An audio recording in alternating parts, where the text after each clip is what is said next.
ഇതുപോലെ 100-നോട് അടുത്ത് വരുന്ന രണ്ട് സംഖ്യകൾ എളുപ്പത്തിൽ എങ്ങനെ ഗുണിക്കാമെന്ന് നോക്കാം.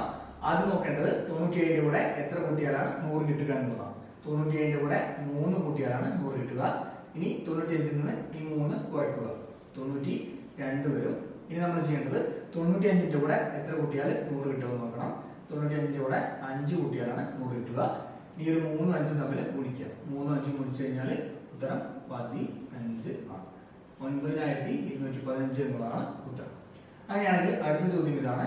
96 ഗുണിക്കണം 93 എത്ര എന്നുള്ളതാണ് ചോദ്യം. വളരെ എളുപ്പത്തിൽ ചെയ്യാം. 96ന്റെ കൂടെ 4 കൂട്ടിയാലാണ് 100 കിട്ടുക. 93ൽ നിന്ന് 4 കുറച്ച് കഴിഞ്ഞ ഉത്തരം 89 ആണ്. 93ന്റെ കൂടെ 7 കൂട്ടിയാലാണ് 100 കിട്ടുക. 4 7 ഗുണിച്ചാൽ ഉത്തരം 28. 8928 എന്നുള്ളതാണ് ചോദ്യത്തിന്റെ ഉത്തരം. അങ്ങനെയാണെങ്കിൽ അടുത്തൊരു ചോദ്യം നിങ്ങൾക്കായിട്ട് തരാം. 98 ഗുണിക്കണം 92 സമം എത്ര? ഈ ഒരു ചോദ്യത്തിന്റെ ഉത്തരം കമന്റ് ആയിട്ട് രേഖപ്പെടുത്തുക.